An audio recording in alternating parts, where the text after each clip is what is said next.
Why is y'all playing with me? All right, all right. Can y'all see me? Can y'all see me?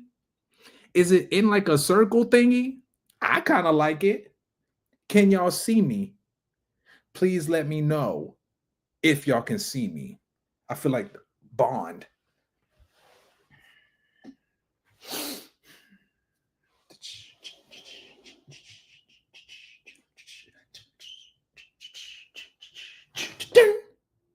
Can y'all see me?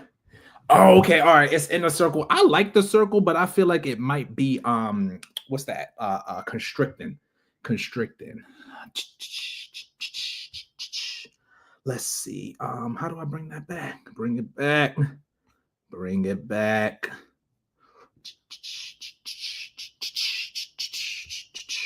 Banners. No. Brand. Okay, edit. All right. Full screen ahead. What's going on, y'all? I did not plan this. I did not plan this. And it looks like I'm in my padded room. But that's okay. That is all right. What's really good, everybody? This is Jam Boom Boom.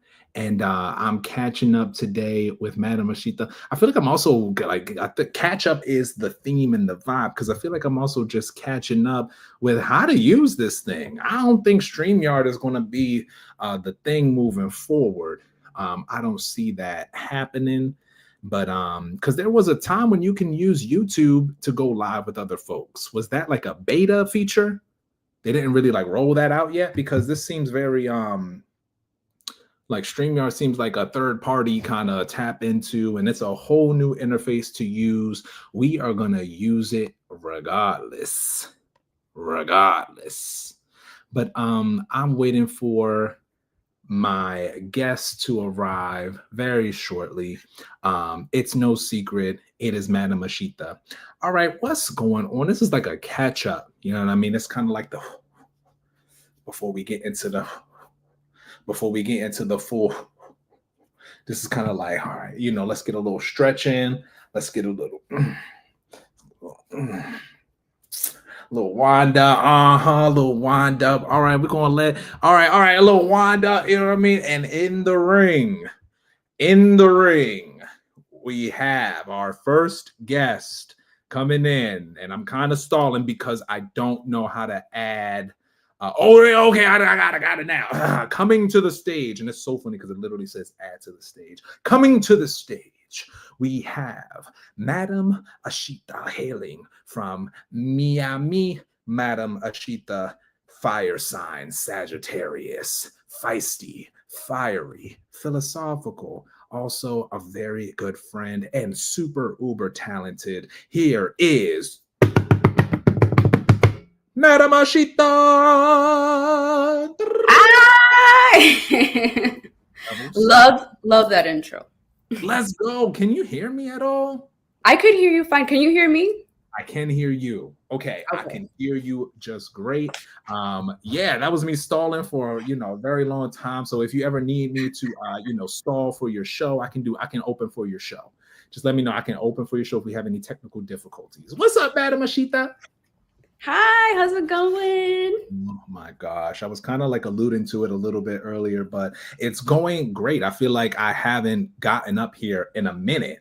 Just, life in, but never forgetting, like this is where I made my community. This is where I connected with folks and I'm able to do that in real life and online too. So, I'm like, let me catch up with the interface with StreamYard, but that's how I'm doing immediately. How about you? How are you doing immediately? I'm doing great. Thank you so much for this was actually my idea. So thank you for look, drop the act.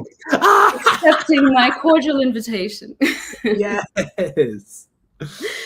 Yeah, so I wanted to catch up with you and I said, well, let's do it on live. I'm not the live expert, so I was like, I'm gonna just let him handle it, but clearly you're not the live expert either. You know what? I think muscle memory. Muscle memory, chugga, Yeah. chugga, chugga. There was a time I was coming up on here on StreamYard, maybe like 2-3 years ago. I was doing like movie reviews and whatnot, but then I just had the opportunity to do that in real life, so I just stopped doing it as much. But again, like I was saying, like, no, let me get back into this muscle, this kind of hybrid, like Yeah. in line, online type of thing, because it's proven to be fruitful and beneficial for my life. It's how we met. It's how we met. Yes. You see that segue? You see that Yeah. segue a year ago. I already have a question. I'm already like thinking of things to ask because I'm in student mode right now. Please ask. I have some, yeah, let's back and So, forth. wait, what was it that you just said before it kind of froze up? How we interact with you know, like Oh, being yeah. online, being, you know, So, yeah. as a performer in this digital age, we're getting right into it because I have questions. This is a battle show, I don't know, interview, talk show, but we don't know who's the host yet. Exactly. You got the That's mic. good. We'll Oh, this is see. good. Okay. All I right. got one too. All right. I'm ready. No. But in all seriousness, as a performer, artist, whatever, and PhD student of theater arts, right? Yeah. I think. Do you think, like, how do you see the social media and like, I know that you're originally like a theater performer, translating it into film. I mean, this isn't film, this is just video, but where do you see like the difference and how do you feel like the difference between film, well, not film, but like social media videos and performing on stage? That's so good. First and foremost, you even explaining social media in film, like in theater, it's making me think like social media could be framed as theater or film in real time, where like we watch a movie, but it was filmed like 2 years ago. Where like social media, we can make a movie in real time, and that can be both daunting, like and that could also be both liberating, because if you are getting up and you're saying, I'm experimenting with this art form, then it becomes very fruitful for your expansion of your artistic skill. But to answer your question, I got to take it back. You mind if I take it back just to answer your question, how I feel about? Take it back. I had to get it out there before I forgot. Absolutely, yeah. So undergrad, university, I did undergrad at the University of Maryland, College Park, near DC. And this was like 2016, 2017. I'm having conversations with my classmates and with my professors, and I'm asking a question like, why aren't we recording what happens in the rehearsal rooms? Why aren't there any kind of social media posts beyond, you know, just the promotional posters? And I was coming from the mindset and of being younger and watching the behind the scenes from the DVD features. Like that would be my favorite, to like watch a film like Black Knight with Martin Lawrence, then to go to the menu screen and watch the bloopers, watch the interviews, and that put me more into the world of the film. So, you know, I asked why, you know, aren't we doing that with theater? You know what I mean? Because there ain't no butts in these seats. Let's be real. But how can this art form be accessible to folks who started out like me? I did not start in the theater world. My goal when I decided to go to school for theater was to be the best actor. I am. So now that I had to throw that in there, now that I have, you know, gone through the ringer and had really, really good, rigorous training, thanks to my professors, I want to bring those two worlds together. Now we can say those worlds already exist. You know what I mean? That was the creation of the industry. Now let's look at it as 2020, pandemic time. And shout out to the FSU, the student organizations that are on campus. They go crazy with their social media promo. Like they'll do behind the scenes of their rehearsals. They'll have I follow them. Yeah, they have interviews with their characters, like at like TikTok segments, and it's all good content. So even if I'm not able to go to the actual show, I can at least see what these kids are doing, these students are doing, and be like, oh, okay, I like that. Look at the world of the play. So going back to your question, bringing in theater and film and social media, you know, like social media seems to be like happening in real time. It's something that can't be controlled, aka commodified, aka capitalized so quickly. And I think that that can be a very freeing space for an artist right now to just create without any sort of stipulations, you know what I mean? Without really any censorship. Let's say that you're not doing it for money right away, which I would highly suggest you get into that amateur bag. But I think it's a really, really good time. Yeah, I think it's a really, really good time. Theater helped me to understand the craft. I'm getting into film. I'm understanding the economics and the politics of it. And like social media is just in real time a way for me to practice doing all of that in real time. Kind of like here and gone. What I see from my perspective is like whenever I'm like in a theater setting, it's always like, go bigger, do more, give presents. And then when you're in film, it's like micro expression. Did you move your mouth too much? What the fuck? Move your eye this way. Like do a face, do like a little less. So it's more subtle. Absolutely. But I also like that you mentioned experimenting with social media, because this is our platform. We have full control over it. We can use it to connect with people, or we can use it to create something else and connect with people that way that can tap into what you have created, because that's necessarily what we want to do in this day and age, and we've always wanted to do this, you know what I mean? There's just it's still social media in a way, because you're connecting, but you're doing it through your performance, if you will. Yeah, and bringing it online, like it's secondhand, but just reorienting your mind to say, I'm going to use social media as a tool. I mean, I'm going to use social media as a tool to broadcast what I have going on. And I'm finding that consistency I've been saying consistency is the new currency. The more that you're up online or posting and interacting, because, we don't want to end up online. That's not, we're not trying to get, trapped in the metaverse, but we are trying to, bring it back to what we're doing in real life. And that's what I've been experiencing. And at least in the last 2-3 years is like how I'm interacting and broadcasting myself and how that's influencing my real life and moving and shaking in my actual life. So it's a shifty place to be in, as in you experience all the shifts. But I mean, it's one of the most exciting, decisions I made.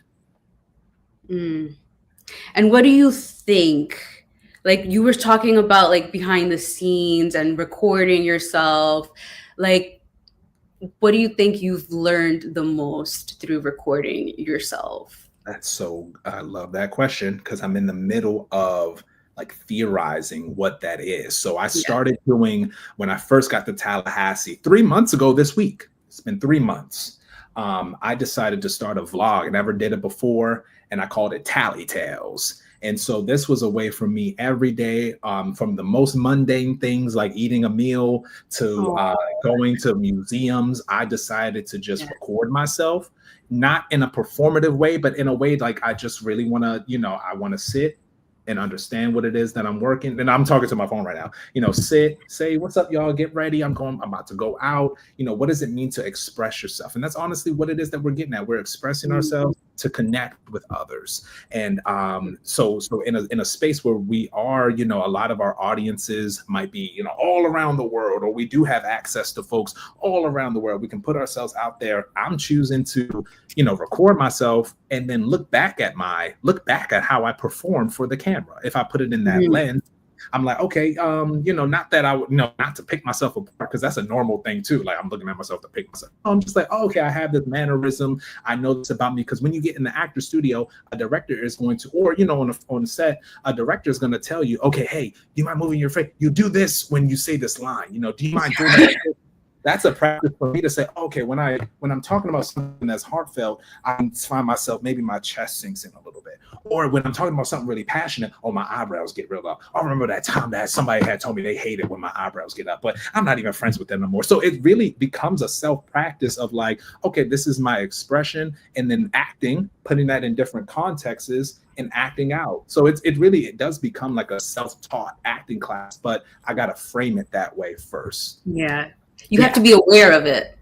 Got to be aware that that's what I'm doing first. Yes, because then you get so self-conscious. Because I remember when I first started recording my videos last year, I was so self-conscious of everything I was doing, how I was talking.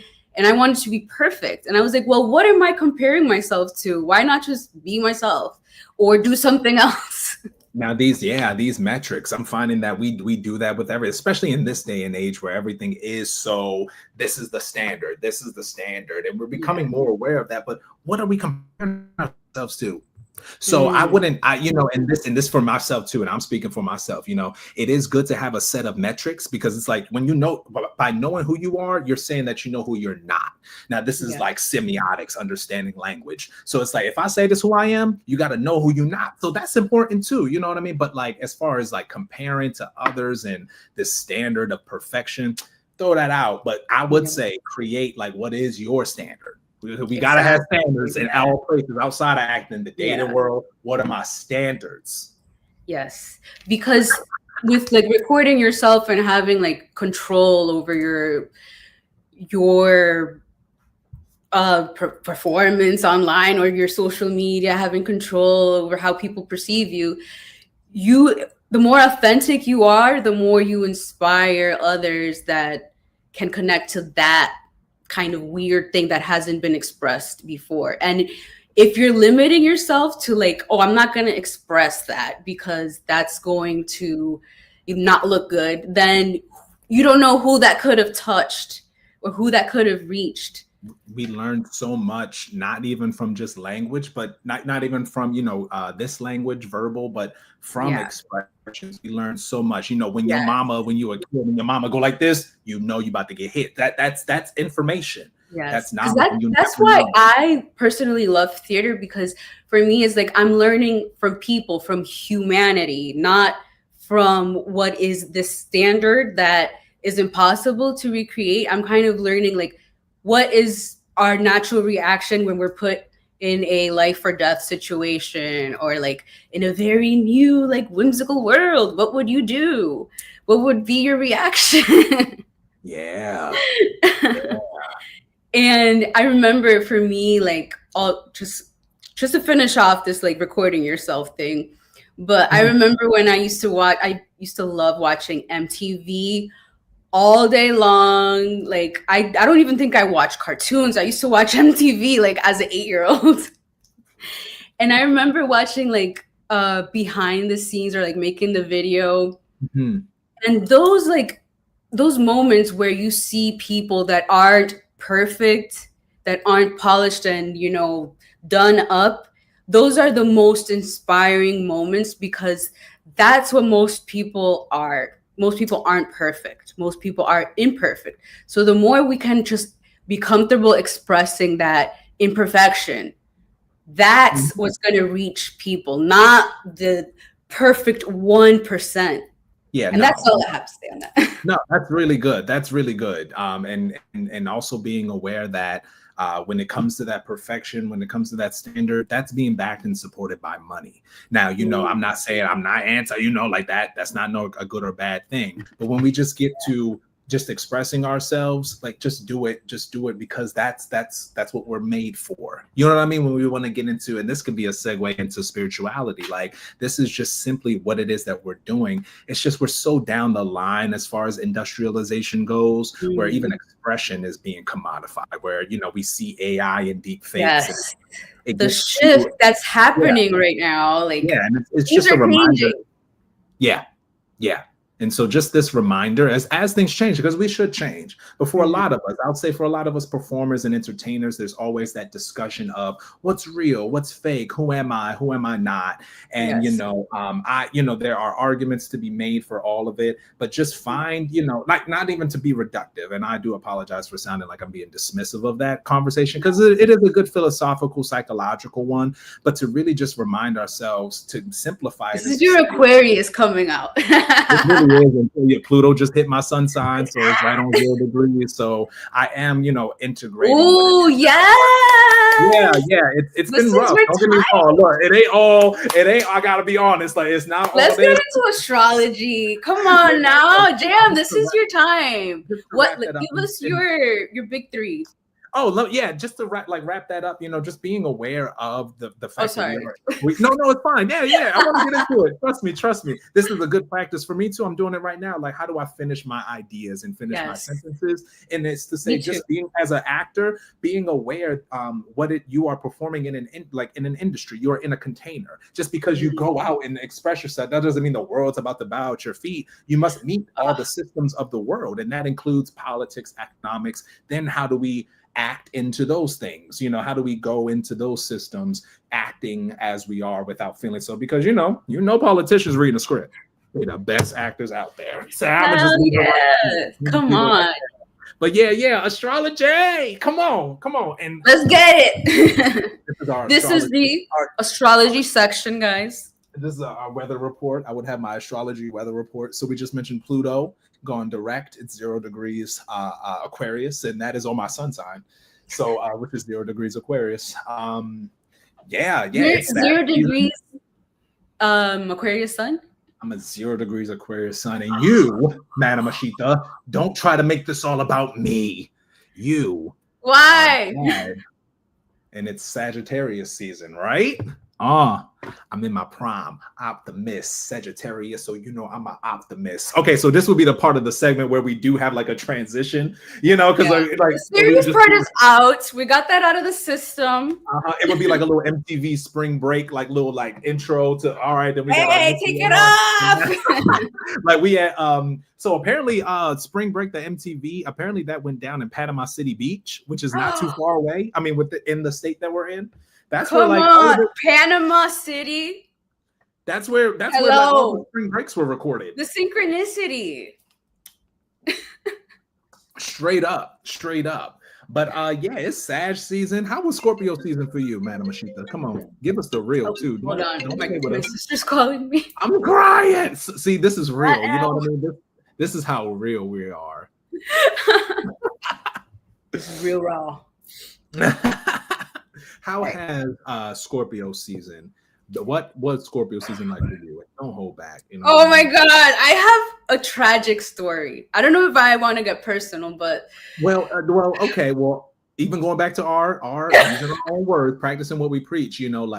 Don't hold back, but also don't extend to the point where you feel like you're emotionally doing too much. But if you can extract, I'll just say a little bit. I won't delve into details, but Scorpio season was a little troublesome for me. Work was a lot, whatever, busy, busy woman. But that's beyond, work is whatever. I don't care. But I had this Sagittarius moment, let's call it. I was just chilling, having my weekend. It was Sunday. I was getting ready to go to the gym. And my friend was like, come to the Bahamas. So I dropped everything and I went to the Bahamas because it was his cousin's birthday, who I had a crush on. And I was like, this is my chance to hang out with him and show him how cool I am, just segue my way into his circle and, be friends with him. I don't know how pathetic. I'm down bad, guys. Okay, go on. Keep going. All right. So I was like, yes, I really like this guy. He's special. We had this conversation about space, and he got it without me having to say too much. The Sagittarius was like, ugh. And my Venus is in Scorpio. So I am so excited. I got invited. I'm kind of hesitant too because it's okay, it's Sunday. I got to work tomorrow. But whatever. He convinced me. And then I packed my stuff and ran to the airport. I was shaking at the airport. I was so nervous because I was like, oh my God, what am I doing? I don't know these people that well. I don't know where I'm staying. What's going on? So I head out and he's like, yeah, you can stay with us. We have a huge condo with multiple rooms and it's nice. And I've hung out with him before. He's a really sweet guy, always attentive, takes care of everyone. So I get into TSA board, and then I'm sitting in the airplane. The airplane's about to take off. And I'm like, hey, I'm boarding right now. I texted him. I was like, I'm boarding right now. And, see you in a few. And then he texts me back and he was like, you're coming? Like, are you serious? And I was like, what do you mean? And he's like, oh no, I thought you were playing around. And I was like, you just spent like the full day convincing me. And now you're going to tell me that you thought I was playing around. I don't play. I will go down there. Like the Bahamas is right next door. Like, why would I lie about that? And he was like, oh no, like, try to cancel it if you can. Literally. I get to the Bahamas, like, I was like, I can't just turn around. Like, this plane is literally on the freaking tarmac. So I got to the Bahamas and I left my debit card at home. I didn't have any money, or, my phone wasn't working because I was so dumb. I forgot that the Bahamas isn't part of the US. So it doesn't have service or whatever. Like, I was stranded at the airport. I was stranded there. He wasn't picking up. His phone died. Typical. Like, and then it gets worse. But I don't know. So I get to the Airbnb. Hold on. I get to the Airbnb. The Airbnb is unlocked and no one's there. Like, it's all dark. The door is unlocked though, but it's like a hotel type of Airbnb and nobody's there to check me in. And I'm like, okay, I'm not staying in a house that's unlocked. I get a hotel or whatever, and like I settle in, and then the freaking alarm, the fire alarm starts beeping in the middle of the night. Oh, so annoying. So yeah, then the next day, I was only there for like 36 hours. The next day, I was like, dude, what the fuck? Like, he's like, oh yeah, I'm sorry about yesterday. I'm gonna make it up. I get there, and then he's like, oh, my cousin actually didn't know that you were coming, and he wanted this to be an intimate thing. It is a tragedy indeed. Moment of silence. And then that's when I was like, you know what? This is what I get. It was so painful that it was funny. And I was like, oh, I'm going to do something with this. I'm going to create something. But I don't know yet what it's going to be. But I have many ideas. And then I went to the beach and had a good time, got back home, did a little smoky session, forgot about it. Forgot about what? Exactly. No, I didn't forget about it. I lied, but I'm healing. I'm processing. Thank you for sharing your Scorpio testimony. If I could provide some feedback, you know what I mean? It sounded exactly as you prefaced it. It was a tragedy. Communication skills. But question mark, what are our communication skills? I thought technology was supposed to help, but we still, but anyway, all that aside, yes. Since we're talking about dating, I saw this TikTok that said that, I don't know, I'm going to ask you since you're a man. All right. Yes. That men like to test the waters. Is that true?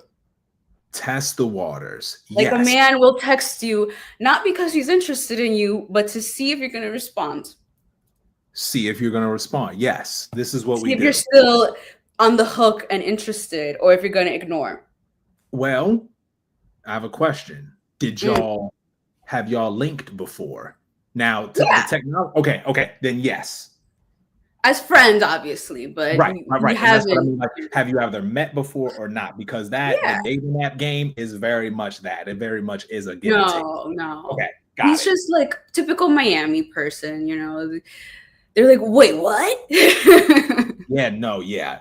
I don't know about I was that. drunk when I said that.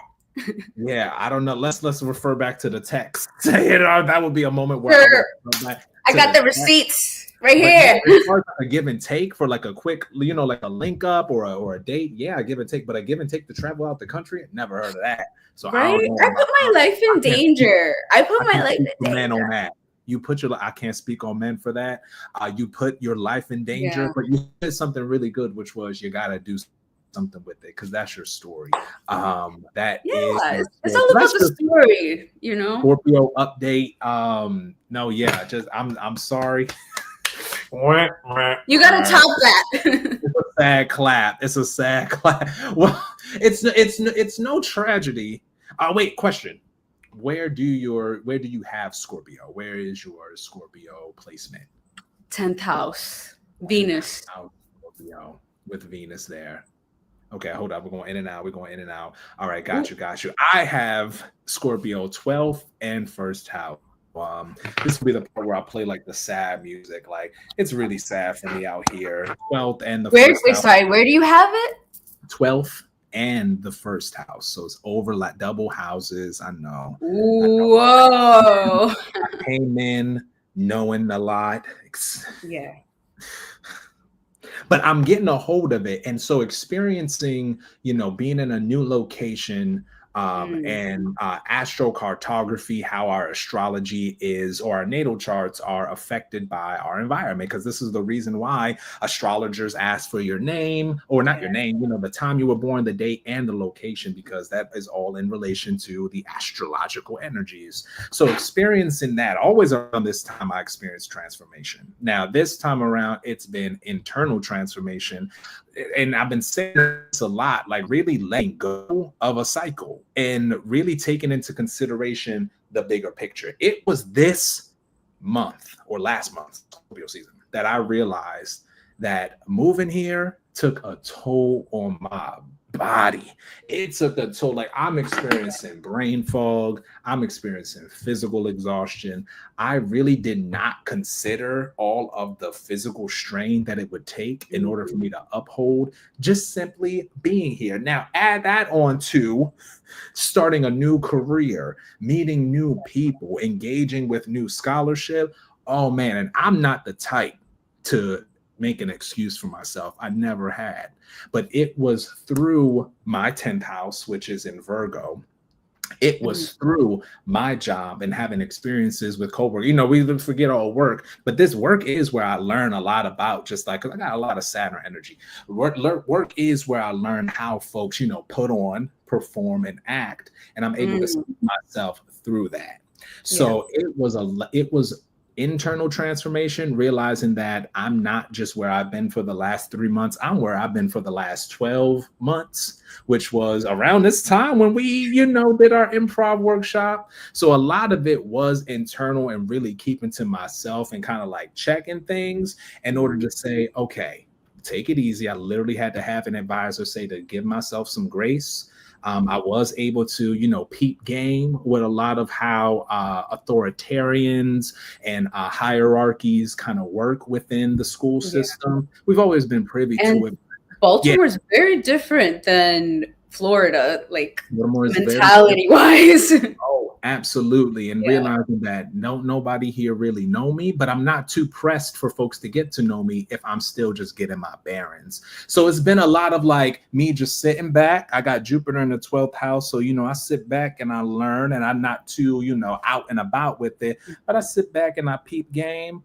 And, this Scorpio season let me know exactly how to move. You know what I mean? I know how to move like a snake, move like a snake. Like I know how the snakes move. I honestly really get it now. But I'm also ready to pop out too in a lot of ways. I feel like this has been the 3-month marker. Last night I went out to karaoke. It was a blast. I went to the park here in Tallahassee. Did you do Under the Bridge? I did not do Under the Bridge. I ended up leaving because I'm like, it was midnight and I'm like, I'm not about to, I don't feel like singing. What?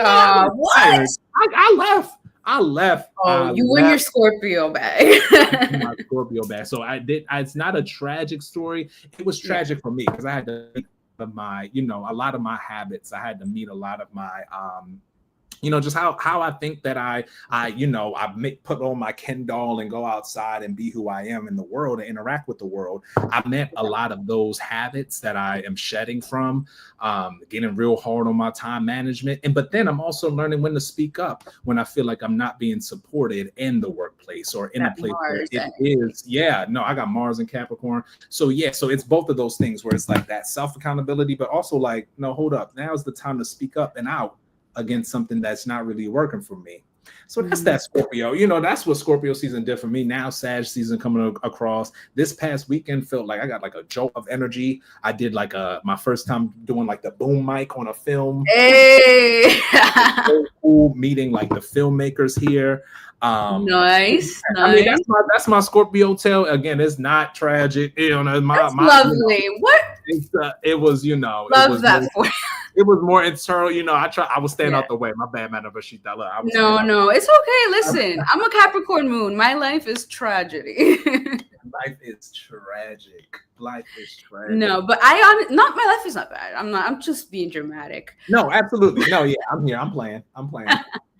But I feel like every Scorpio season, there's always an epiphany or like a tower moment type of thing that happens, and you're like, okay, this is that shift, like right before the end of the year, like when you realize everything that you have accumulated, like it's that 10 energy, like the completion of this year, and now something needs to be sacrificed. I have to let it go. Yes, or changed, transformed.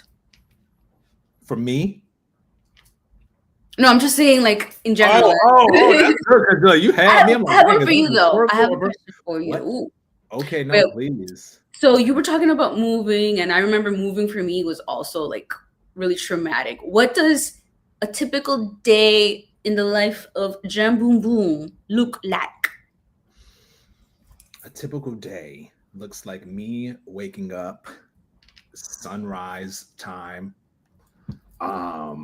I get up. Wait, do you want like the step by step, or do you want like because I'm about to give like the most mundane, boring details. Boring details? Do whatever you want. Some boring details. Improvise. I do. Okay, no. Okay, let's play a game. Let's do improv games. All right. Please. In improv, we have a game that is like we call somebody from the audience, bring them on stage, and we ask them, tell us your typical day, like what it's like.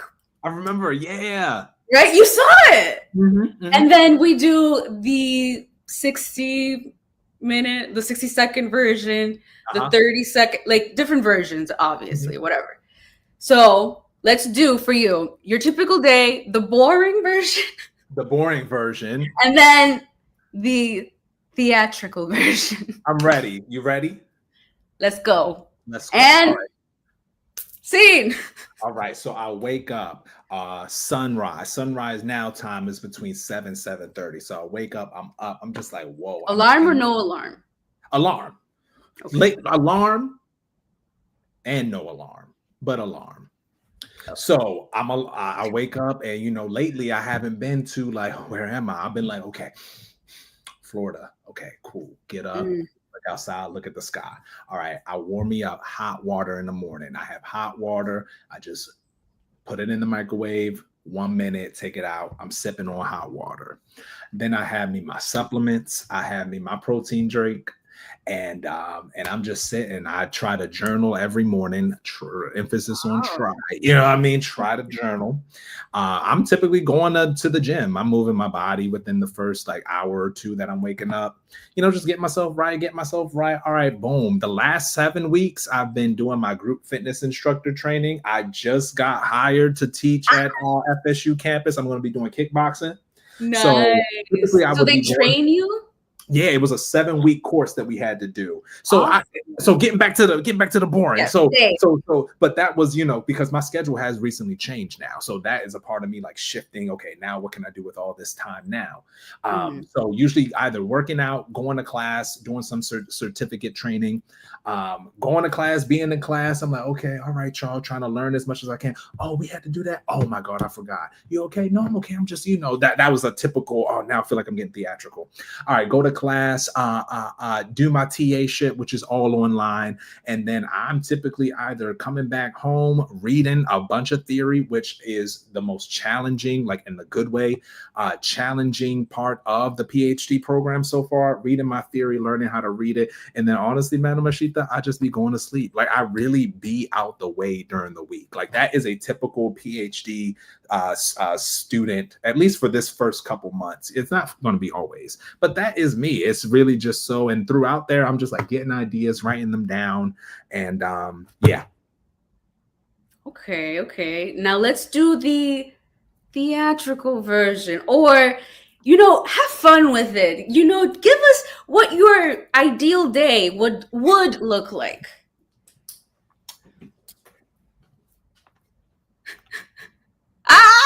Wait.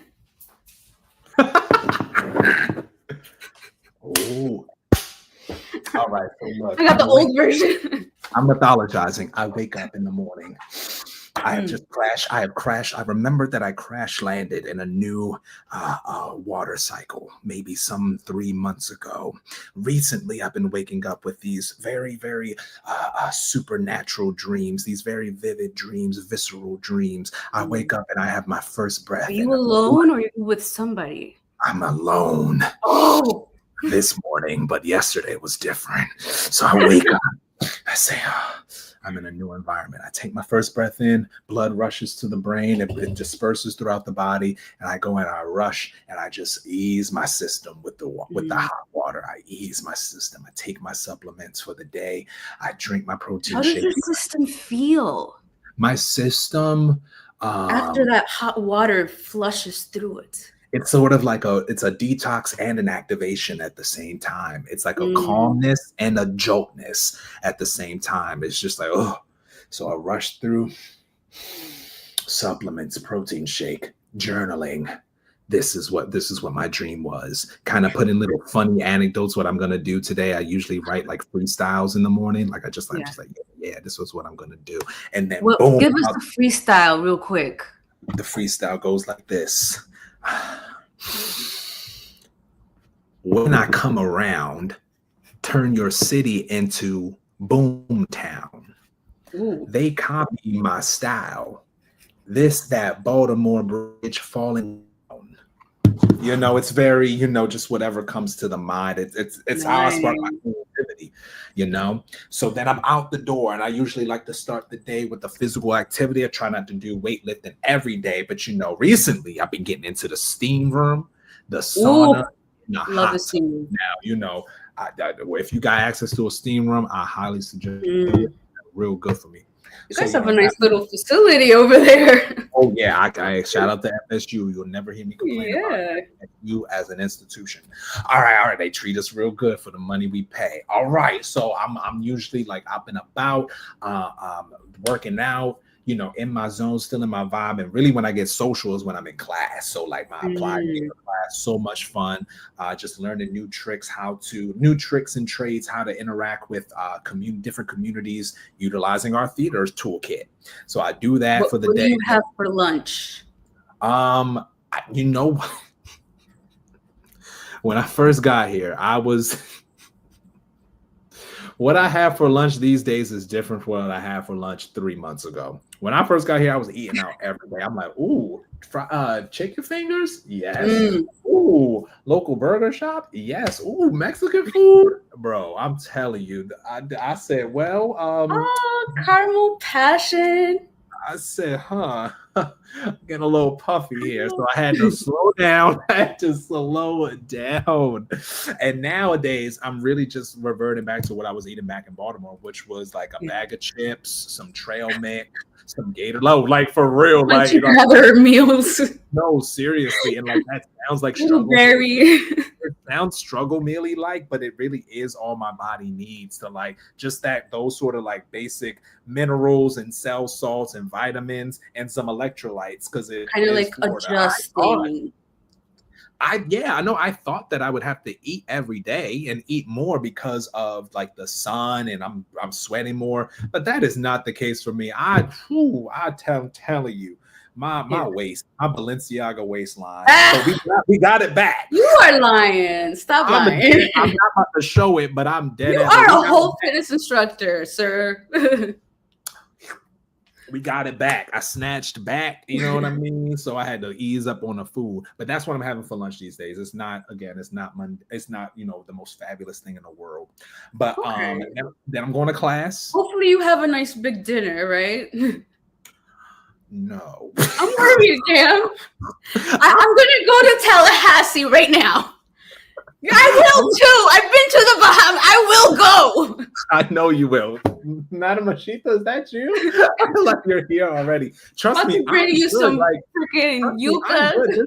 This is just what my body needs. And I started doing this earlier this year. So it's like, I've been doing this for about 9 months now, but it really is just all my body needs. And just kind of like expanding my mind into like, now I got to read this theory. Like this past week, we read about what performance studies is in theater historiography. Historiography is writing theories about history and really starting to tap into, and my professor kind of prefaced this or framed it as like history, treating our research as performance, as in like our research has its own vocabulary and grammar. And then how do we treat history? History is not fact. History is legitimized because history is media. History only exists through media. It's not like something that's floating in the air. And this has been really empowering for me as a scholar. I guess love history. No, history. Yeah, I think I found my new thing. It's called historiography. And I would just want to give that to the world, for folks who don't know, because I am the academic Robin Hood. I steal from the institutions and I give to the people. If you want to get into a discipline, into a field, historiography. And if you like, what is historiography? How is it different from just regular history? It's the study, it's the theorizing, the critical theories, section of history. It's how mythologizing history. It's theorizing history and how to write history. Yeah, how to look at history and how to interact with history. So say that you are a historian. I need to go back to school. I'm shoot. I mean, hey, that sounds really cool. No, yeah. So I guess to get back to our segment about like, and my bad, I know I'm probably the worst guest to ever do this for because my life is I was thinking you were gonna give me meals, TV, a little TikTok scroll for a couple hours. I know that, but that makes me think like. You'll be here theorizing for 6 hours, no meals, just eating a single berry. Are you okay? It sounds really bad, but I promise I'm good. Like it actually is helping me to really understand these mental concepts a lot more versus if I had all this gas from like eating burgers every day, which I did. Don't get me wrong. This is me trying to change my life because that's what Scorpio season taught. Okay. How to change my life. Do you think food slows you down? Oh, what's that question? Do you think food slows you down? No. Depending on how you use it. So like something like last night when I was out and we had the munchies and we eating pizza at 3 o'clock in the morning. Now that's going to slow me down. Depending on all the drinks. We had a couple drinks, had a couple joints, and we had pizza at 3 o'clock in the morning. So that's going to slow me down. But like if I'm, I've been practicing this, and shout out to Flight Boss, eating at certain times of the day and just like getting your body accustomed to that. So I've been learning how to like eat to fuel myself. So like I'll say like, let me take a nap. I'm gonna eat something and then I'm gonna read. It's been helping me mentally, physically as well, because I just started picking up weight training again. Like there was a season I wasn't doing that. And again, I know this sounds so boring, but it really is kind of like me adjusting my habits, you know, like what I was saying earlier, adjusting my habits to fit my new lifestyle. And my new lifestyle is as this public artist, intellectual scholar, and really like spending the last 3 months, like, what does that mean to me? Like it took a lot of change and it took a lot of reckoning with myself. A new role. It's a new role, and I'm method acting now. I'm really this thing where, you know, I'm creating a new character. You frown upon method acting because that's like a thing now, like saying that it's a bad. And I want to ask you that. What do you think about method acting, and do you frown? I don't think I have enough experience to. I mean, I don't know, because what I do, I do have an opinion on it. Yeah. I'm not that dumb. No, you're not. Of course not. But no, I feel like with acting and performing, then when you start like really theorizing and thinking about it, like the minute you wake up and you are interacting with somebody else and you're kind of performing, you know, and it's kind of always like, I have to be this certain way. I can't just be myself at work. Like I have to be a little more aggressive to this person because he's trying to play me, or I have to be more kind to this person because they need me and they're vulnerable. Yeah. We this week in performance studies, and there's a scholar named Diana Taylor who has a book called Simply Performance. No, it just is performance. I added the simply, but Diana Taylor's Performance, and she prompted different. She has like 65 different descriptions of performance, and one of them is looking at things like framing things. This is performance, like music, theater, dance, the arts, and then framing things as performance. All things are not performance, but they can be seen as performance. So this becomes, you know, and if we tie in spirituality here and understanding ourselves or our spirit, giving ourselves that title of the observer, we have the choice to look at things as performance or not. It just depends on the context and what the function, what it is that we're trying to do with it. So it could serve, you know, it could, like, you know, like you think of non-creative folk, everyday people, like work, performance.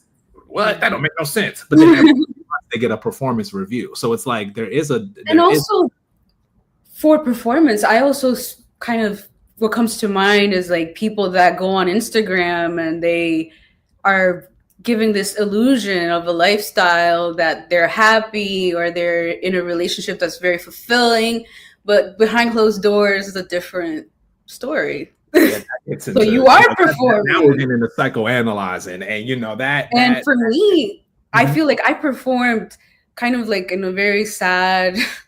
Oh my god! Why do I have so much trauma today? Like I feel like I performed for my parents, like to have their approval, or like to have my mom think that I was good or something. Sure. I would do certain things. But behind closed doors, I was not that way, or I was thinking something else. No, for sure. And that dissonance, or even right now, and I did want to speak to that, you know, like, yeah, sure, trauma, but you know, like to be traumatized is to like literally go and revisit and be back in that. So I would, you know, like for you to be able to talk about what you experience right now, that's testimony, that's alchemy, what you're doing, even though, you know, it's not the best of examples, but it's still real. So I just wanted to give you that because that's a good example, because it's like once you go through something, you can talk about it. So, you know, we all got trauma. Ain't no one got a perfect life. Anyone out there got a perfect life? Who got a perfect life? I'm a Sagittarius. I feel like I hate when people are always negative or talking about negative things. I try not to. Sagittarius, you got to let them get to the light at the end of the tunnel. You know, like you got to the light. You are the light at the end of the tunnel. They still in the tunnel. Let them talk about that. And I'm a Sag rising. Let them talk about. I got mostly Sag in my first house, you know, overlapping. Let them go through you know, we're gonna get there. We're gonna get there. I'm learning though, in that tunnel, since we sticking with this metaphor real quick, like through that tunnel is where a lot of creativity can be brewed at. Potential is there, you know, like, but you know, you already been there, done that, Sages. We get it. You know what I mean? You got the fire. You got the fire. But using real life examples, yeah, we have trauma, and it might serve certain folks. Like it serves me as an artist to look at things through performance, because that's what I'm most familiar with. It might not serve a mechanic to look at things as performance, because the mechanic, that's not what they're into. They might be into engineering and economics.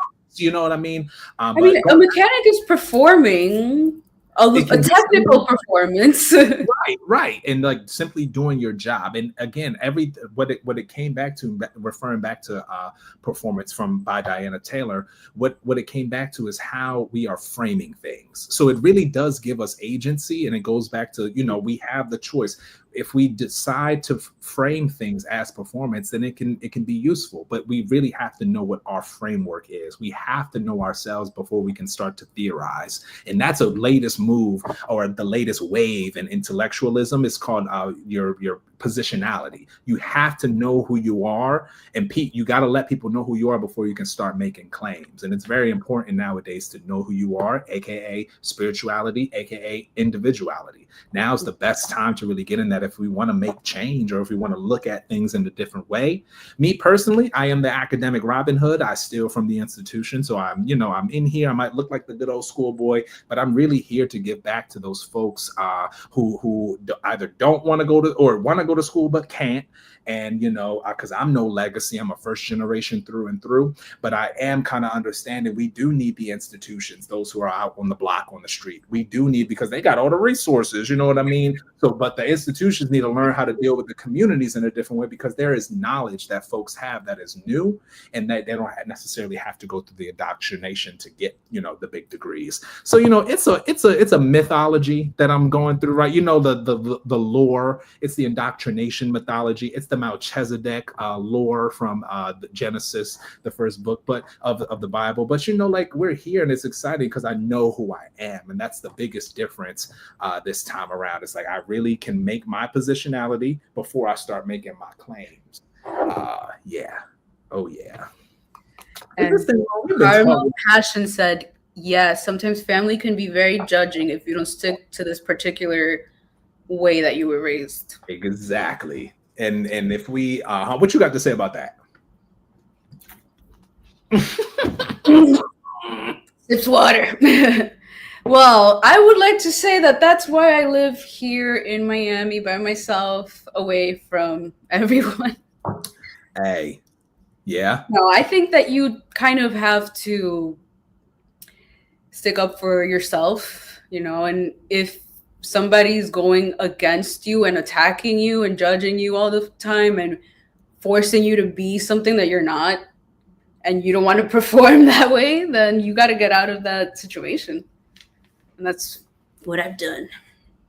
Yeah, get out of that situation, and don't forget to make a new situation. You know, it's always going to be a scenario. That's the hard part, though, because when it's family, it's like in your head and like in your DNA, in your subconscious, in your unconscious. And you can change your conscious actions. You can move, you can, you know, do new things and disconnect.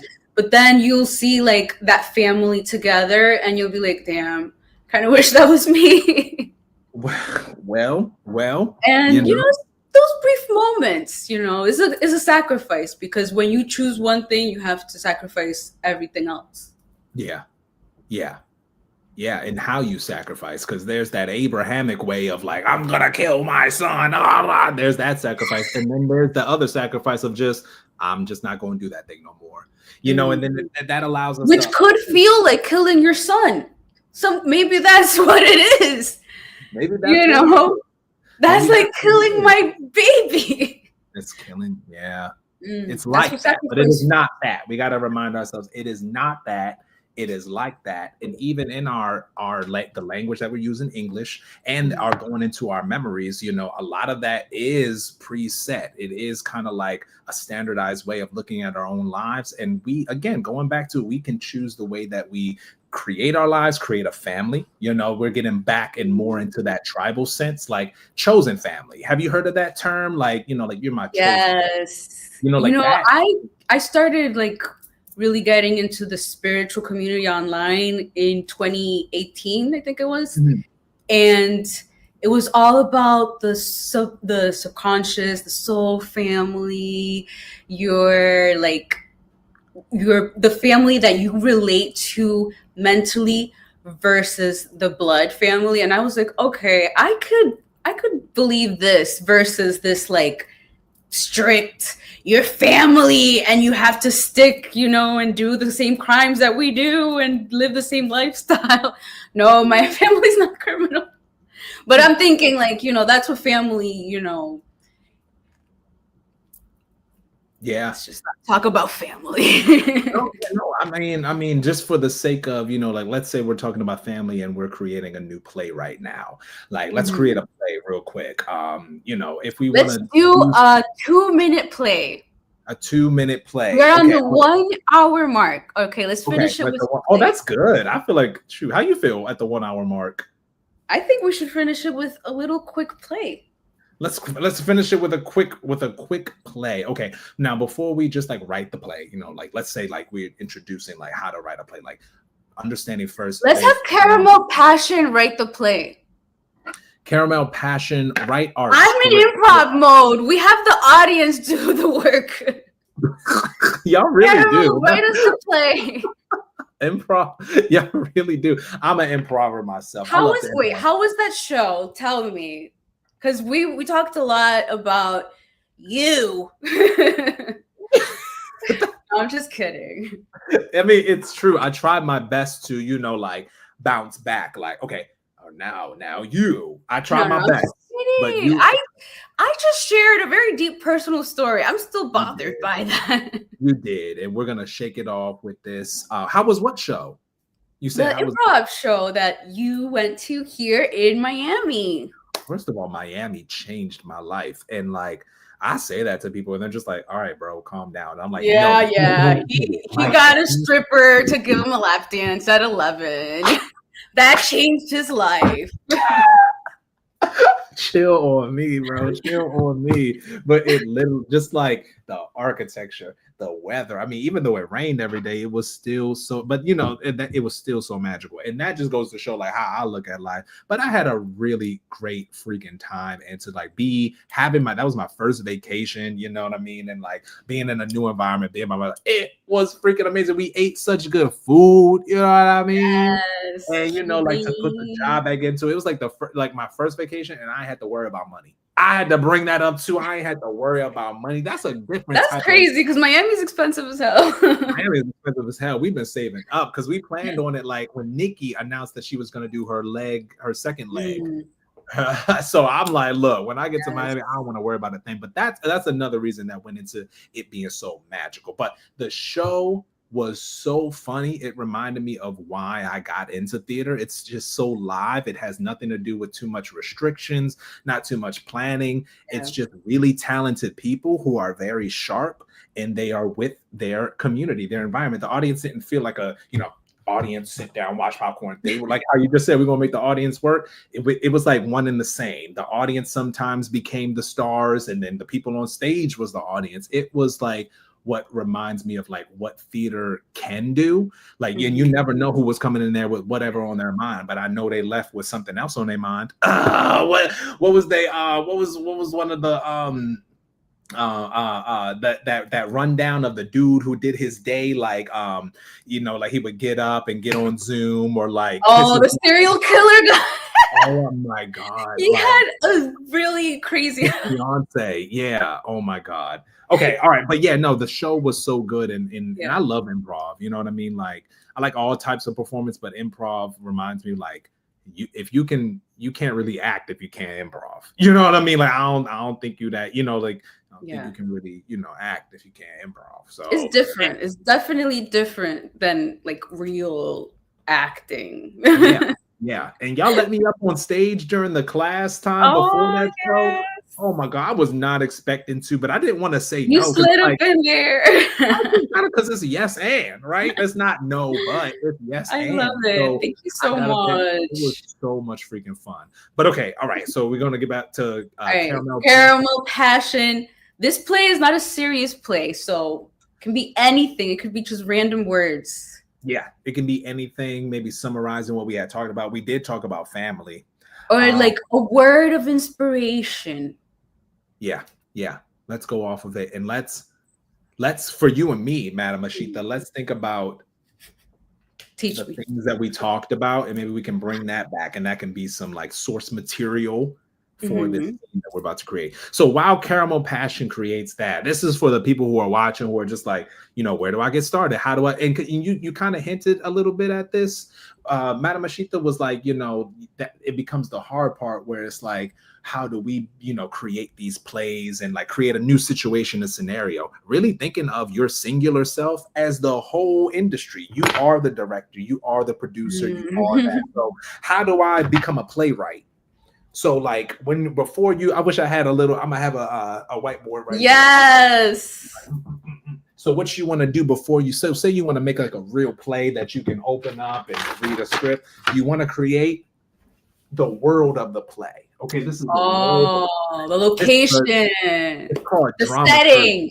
Exactly. You got to get into the basics of the whole thing. So we can talk about themes, we can have a setting, we can have characters, and we can have a situation. You got to think about the elements. You know what I mean?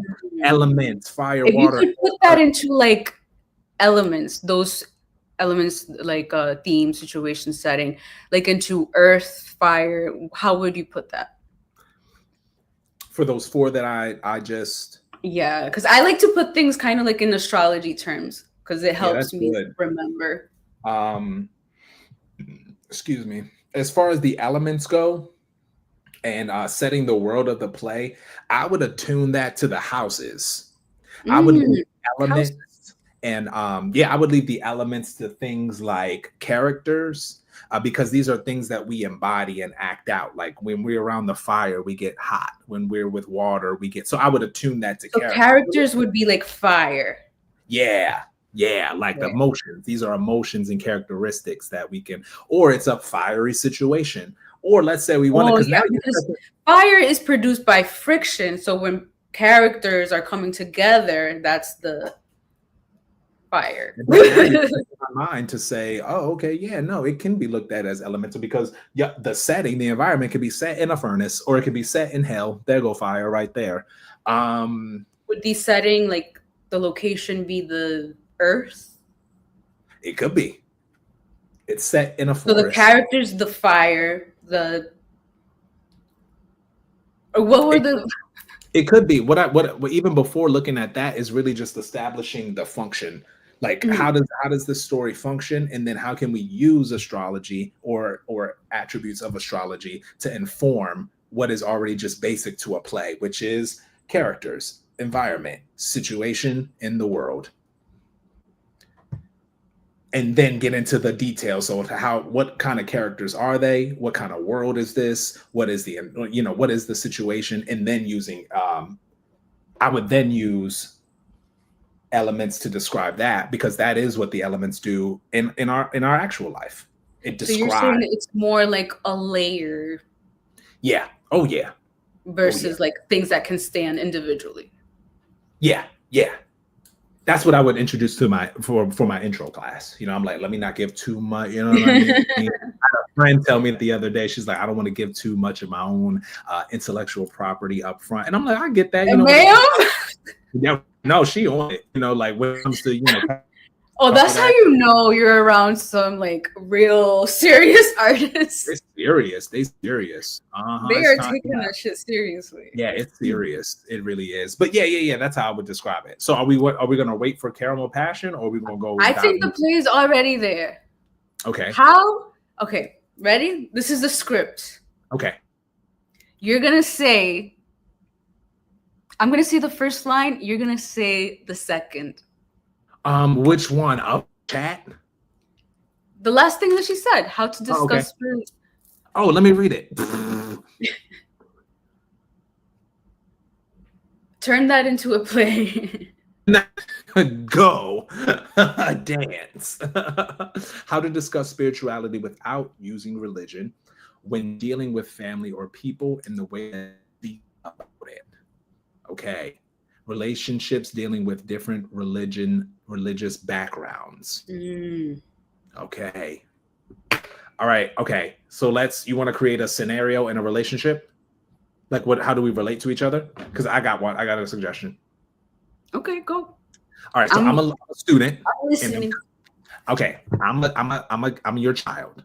And I'm coming back from school and I'm saying, Mom, I learned about Muhammad, but we practice Christianity.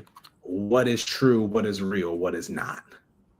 Or I could say, hey, Mom, who is into New Age spirituality, and I learned about religion and Jesus Christ and Muhammad in class today. What is that? Yeah. Okay. So all right.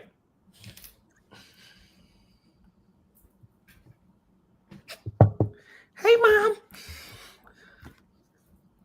Hello, my son. How are you doing today? Doing good. I had a great day in school today. Yes? Yeah, do you want to know what we learned? You were a good boy today. Yes, thank you. You want to learn what we learned today? My sweet child. What did you learn? We learned about religion. Oh, religion. What did you learn about religion today? Well, it was in our history. It was in our history class, and our teacher said that we couldn't skip over it because we live in Florida, and they teach history as facts in Florida, and they want us to learn a certain curriculum, so we had to learn about religion. My sweet child, that's too much for your little head. I thought the stories were awesome. Jesus can walk on water. No, Muhammad walked through a desert. But I didn't really PhD level. PhD can do that. You read CoComelon. Okay? CoComelon. This is iPad here for you. Go to the room. CoComelon. But Mom, I have a question before I go. CoComelon! Okay, that was inspired. I was watching yesterday The Evils of CoComelon. Dude, that should. Wait, man. Brainwashing kids. Did we end the scene? Yes. Sorry, scene. This is improv, baby. I gotta check you real quick. That was not. You didn't say yes, and you said CoComelon. Listen. Sometimes yes and isn't yes and. What is it? Sometimes yes and is yes anding the world that you're in, and accepting that you are this little boy that is my little son that I love so much, and I just want him to go to his room so that I can fuck off and scroll on my TikTok. But let's go back to, does that serve what Caramel Passion wrote? Did we achieve the? That's my interpretation of it. I got nail clippers in my hands. I'm crying. I'm crying. No, that reminds me of. That is honestly, that is what I feel. I'm going to stand by my choice. And I will explain it now. No, yeah, sure. We can unpack it very briefly, but very briefly. Let me just say this. I believe that little kids just need to have fun, and we can't. I don't know. Removing it from the curriculum is limiting, but also they have freaking iPads. They can Google everything that they want. They can learn. But they don't. They can, but they don't Google everything that they Google the same things. They Google Coco Melon. And I agree. But yeah, I also feel like eventually kids, their minds explore different things. Like us, when we first got the internet, we were like going on AOL and chatting with people. Or we were doing very few things, but now we can do pretty much. We can run a business from your iPad. You can. So maybe let's just let kids explore the world as, you know, free form, kind of like a Montessori type of thing. I wish they could, but I can't stop having, and this is something in, you know, theorizing, it's called a discourse. I believe it was Michael Foucault who said having a discourse, meaning how one subject, like we're talking about students and kids and being able to be free thinkers, but you know, I can't help but to think about the school system and how far are certain kids in certain socioeconomic backgrounds are able to think. If you think a little too much, is get your ass back in line. You know what I mean? So it's like when I say that, when I say, you know, like, yeah, kids are exposed to everything, but guess what? They still doing the same old things, looking up porn, looking up how to make money real quick. And that just goes to show that's, you know, like that's the circumstance or the environment. Going back to theater, like that is kind of like the invisible world that we aren't too quick to talk about, but we can still at least acknowledge that these things are going on. Man, I wish kids could be free thinkers, but I don't think it's going to happen in the public school system, to be honest. I don't think it has to happen at home. It has to happen. You can't teach, like, I don't know, because my sister is in high school and she's like getting into like applying to college right now and getting like all her stuff together. And she's like studying astronomy and she's like so excited about her astronomy class. And I'm kind of like, girl, like the way that they teach things is so like blocks, standardized, like little Legos. Yeah, it's standardized because of money. You know, we got to bring it, and I'm not justifying it. It is really messed up, and it does limit how kids think and the capacity in which we think. It's like the curriculum kind of like we have to crack our brains open slowly but surely. But, you know, even how we're talking about it right now is we reminded ourselves that, you know, we are not these systems that we go through. We create them. We are not the creation. We're the creator. So, you know, we can talk about that. But if kids had this mentality before going to first grade, oh man, it wouldn't even be what they're learning. They wouldn't be learning American history. They would be learning how to make history. Yeah, so it's like that's the biggest difference. But you know, they don't want us talking like that type beat, where it's like it's not even a conspiracy what I'm saying. It's just we can see that in life. We can see what I'm saying like in life. And we can only imagine. What getting back to Caramel's question, well, not a question, it was something that she wrote. How do you deal with people from different backgrounds in your life? Like different, just like just in your personal life. Like you obviously like you're now here in Florida where it's like very like we are crazy people in Florida, but then there's also very like traditional thinking and like sure, there's a big old mess here. It reminds me a lot of that. And I just said that to a friend the other day. I said, there's a lot of unicorns here, because he was describing this person that works at a local pizza joint and who's just like 6'5", is like white with blonde hair, blue eyes, and looks like a Viking, but has a small little voice. I think he said something like that. So I'm just like, yeah, there's a lot of unicorns. There's a lot of people who stand out. There's a lot of quote unquote weirdos aesthetically. But that reminds me of just how I grew up. I grew up in a multicultural home.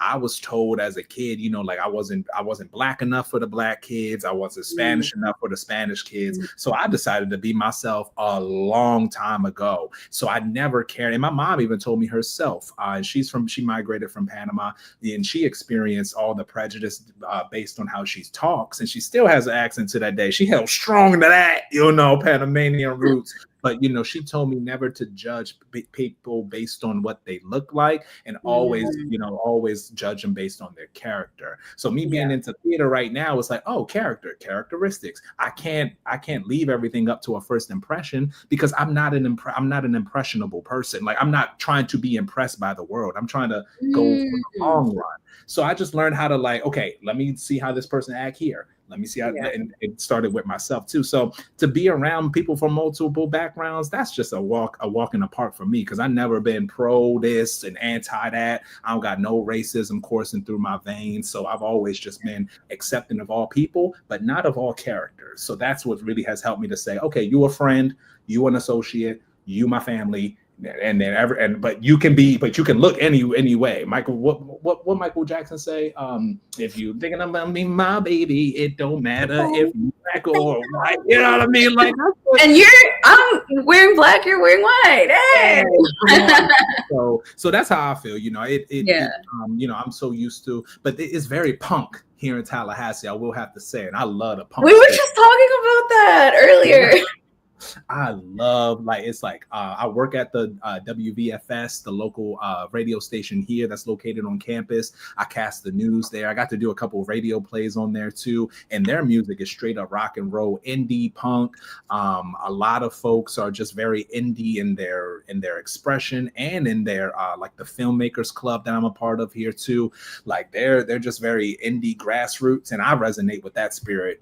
Does religion ever come up? Or like spirituality or any kind of stuff like spirituality certainly does come up. It is letting me know that, folks is, the big main religions here, like a lot of folks are being critical of that. And, you hear it the most where people are like, don't talk about religion, when you get to, but it's like, if that's your faith and your belief, wouldn't you want to, like, yell it from the mountaintop? So that's letting me know that even folks who practice these traditional organized religions, even they are having kind of like existential moments with it. Like, should I talk about Jesus Christ? Should I say God? But it's like, if that's what you really, then say it. But so it's letting me know, like, the kind of unstable that it's on top of. But we do talk about, the unbiased way, like how Caramel Passion said, like, what is the kind of discuss spirituality without religion. So we do talk about, like, omens and signs, and like that's pretty normal to me. It's like finding a common language, how we can talk about what is unseen without having to say these words, and giving, like, grace to people. No, yeah, absolutely. So I think, we're talking about spirituality, but it's a lot of because they're like 18, 19, 20, 21-year-old, 22-year-olds. So a lot of them are getting their awakening while they're in college here. And I know I certainly went through a shift around that age, and I was in college living on my own too. So a lot of them are breaking out of that religious programming. And so it's just an exciting time, because this is just what we all experience. So, the ball is in their court now, where it's like, okay, you're going to go fall back into or you're really going to, go your course and really find out what that means for you to get to a point to understand that you are the creator of all of this. Without getting into, because there's a lot of halls. It's a lot of halls to look down. It's a lot of shadows around. I done peep game on a lot of it. I'm like, oh, that's what's going on. And, I'm glad I got people like Flight Balls to watch every day. Who's just really halls and shadows. Yeah. Oh, yeah. Even, the shadows of folks. And, I'm using poetic language and, to just describe, we don't pay attention to and that we think are normal. But these are the things actually need to be called out. There's a time and a place for that. I've just been clocking everything, because when we start to think about institutions, we got to understand these buildings were built on the backs of people, like slaves. We got to really get into actual American history and what that practice of colonialization, how that affects us spiritually. That's not a conversation that has been had since Flight Balls has been putting out this knowledge. So, and I brought him up again to say, like, even knowledges can be updated, and knowledges are new every single day. So like really having a discourse with spirituality, American history, because we are the spirit and the body. So just bringing those two together. And I enjoy, people from different backgrounds. They teach me something, and I know I'm teaching them something. For sure. Madam Asita, I gotta ask you. Me what? Me? Are you taking any new improv classes? I'm actually auditioning to be part of the big show. Oh, when is it going down? The show. What? When is the show? Well, I have a show coming up. It's coming December 17th. Let's go. Look, the info is all here. Yes, I'm gonna be performing. Let's go. Break legs. Break legs. Then, well, now I'm becoming more part of like working with the management, and like I've been bartending and trying to also help out and see like what I can help with, because I could help them with grants and stuff, and like helping them get funding, because I just learned that they're like a terrible financial like the whole record scratch. We all got problems. Theater's always struggling. That's the thing with theater. Like, if you can go out there and support local theater and support people that are putting shows and like trying to entertain. Yeah, no, it's bad out here for the artists. Yeah, tip your bartenders, tip your servers. Go see local. Support each other as much as you can, because it's a hard time. But I also got. Oh, my bad. Please continue. Please continue. No, I'm just saying, like, I'm just trying to be more part of the community and like part of the Miami community, and helping and trying to see what role I can play. That's so good. I've been trying to do grant writing. Yeah. And for projects, like bigger projects, like artistic projects, and my own projects. And also if I can do that well enough, then I can help other people, because I already do it for my job. So yeah. That's where I am. You like a Robin Hood of your own. You're like I like that. I like that. And that's that's what it's about. That's what it's about. All right. That's what's up. No, I mean, if you don't have funding and you can't create distribution channels, you can't get marketing, you can't put yourself out there, you can't reach people. So funding is very important. Yeah. And how do we reach people, like, in the roles that we play? You got that down pack. And then I also got to point my finger at these theater houses for not making, theater that audiences today want to see. We don't want to see hip hop Shakespeare. We want to see some crazy improv. I want to go to a show where I know I can end up on stage. That's that improv. You know what I mean? Yes, so, more interactive experiences. Sure. I don't want. There's actually a play here at Miami New Drama. And it's in Miami Beach, like South Beach, and they're doing a theater that is like the audience moves with the actors. Whoa. So we're like part of it almost. So cool. So yeah, that's gonna be for Art Basel. I'm gonna see how that goes. So freaking cool. That's what I'm talking about. That's super innovative. And, also just encouraging folks, because I didn't grow up going to the theater, you know what I mean? Also encouraging folks that this is an alternative form of entertainment that can bring the whole family out. You know what I mean? I'm always thinking about the single moms, single dads. What do I do with my kids this week? I don't want to give them to my grandma this week. Like, go see a show. You know what I mean? A lot of kid-friendly shows are out there.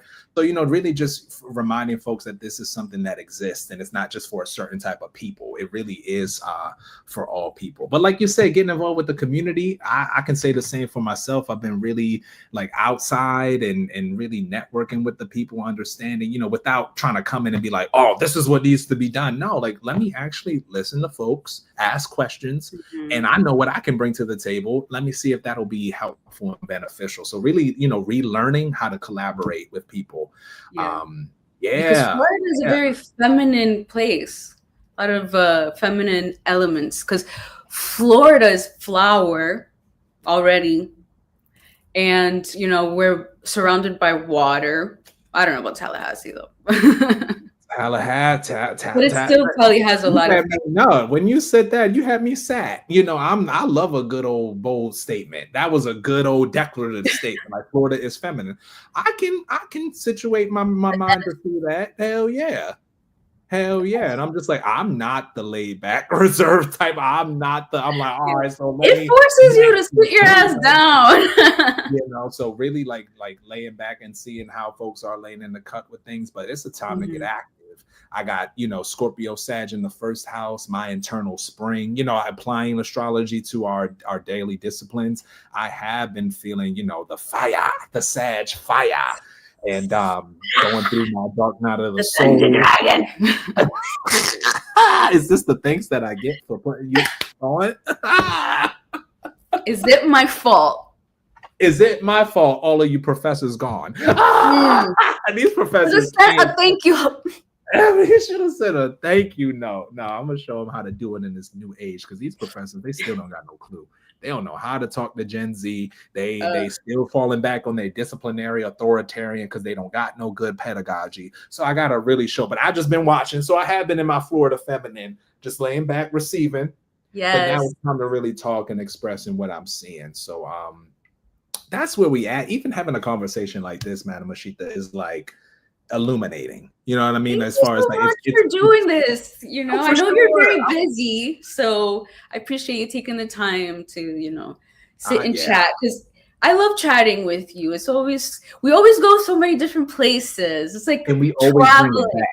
We always make sure to bring it back. You know what I mean? We always very intelligent. I'm a Sagittarius Mercury too, and is retrograde in the 12th house. So I love having conversations, but sometimes it's not very cemented.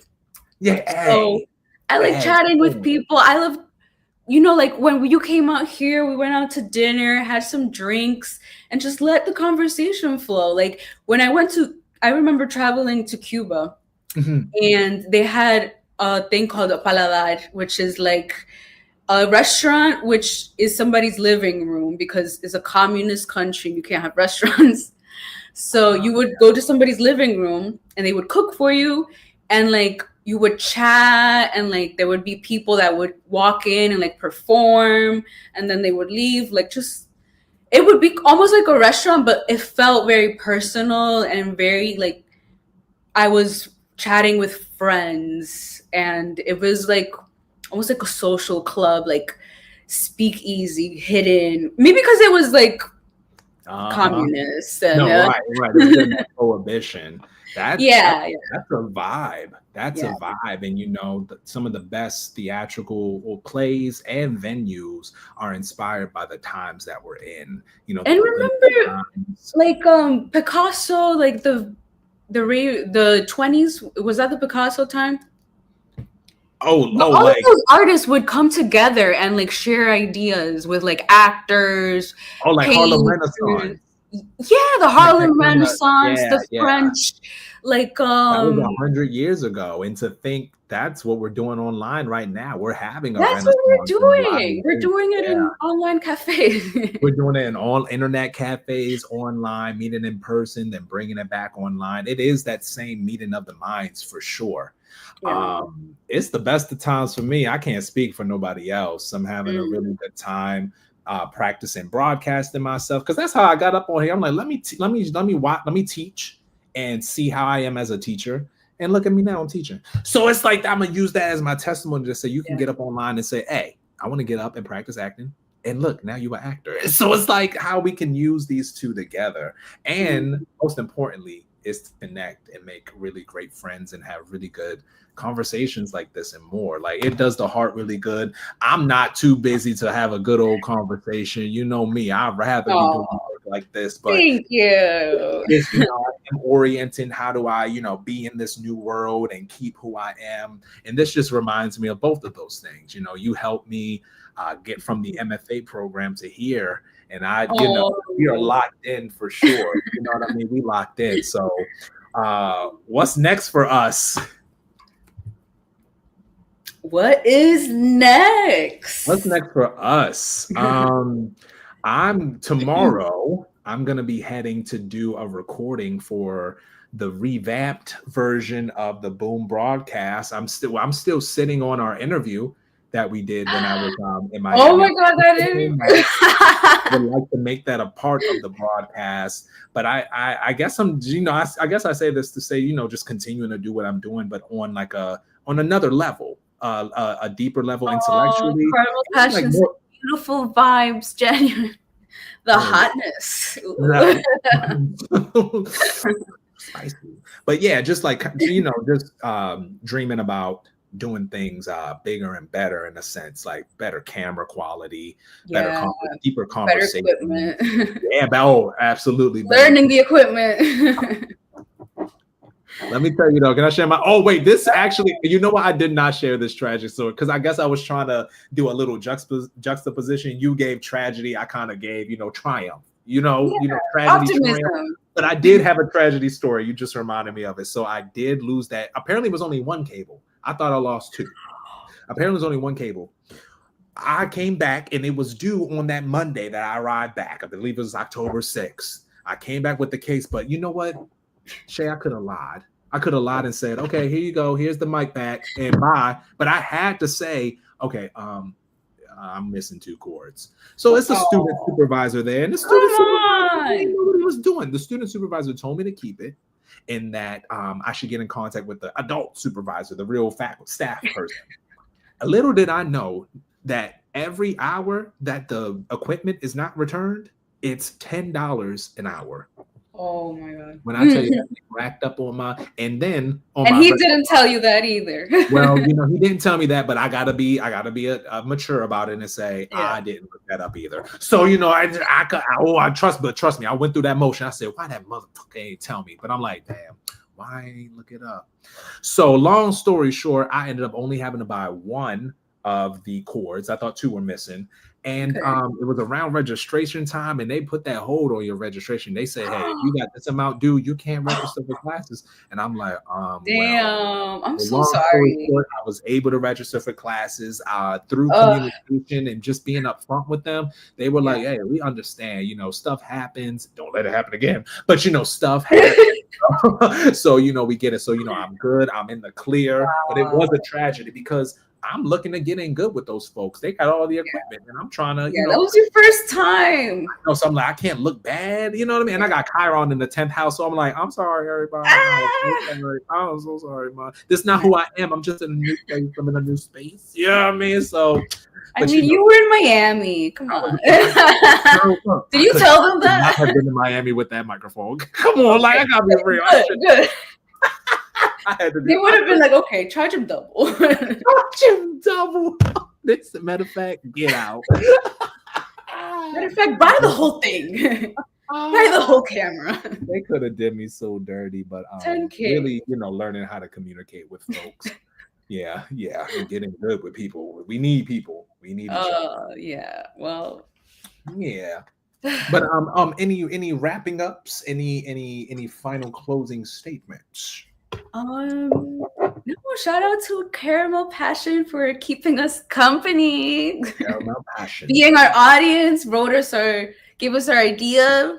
Yeah, we did a scene. We went here, we went there. We've been through a lot together. We've been through a lot, and there's so much more in our story. Yeah. Yeah. Well, shall we play them out? In variety show, kind of like golden era of television. Let's play them out. And then the piano. I'm not familiar with this jam. Please explain. Teacher. And we do a closing. Don't you know how do you watch the Kelly Clarkson show? No. Are you familiar with it? No. In the beginning of her show, I don't really watch a lot of talk shows. No, it's your typical talk show, but what makes her show so different and why I'm pointing it out is because she sings in front of she sings before every show. It's like her doing American Idol, and she does covers and stuff. Yeah. So it was like doing a closing song for the segment in the spirit of variety. We gave them relationship stuff. We gave them all of that. So, okay. Yeah. Oh yeah, so we don't have to. That is so sweet. She said, "Thank you both for including me in your life. I really do appreciate it." We could do a song improv. Thank you for including me in yours. Okay, I love that idea because I love The Chappelle Show, I remember I used to love watching. Yes. The music segment at the end. I remember watching Kanye West perform. Nobody knew who the fuck he was. Nope. With Common. With Common. It was so cool. And you like, want to rap? Oh, you want to rap? Oh my God, I'm not a rapper. Okay, let's rap. All right. Let's go.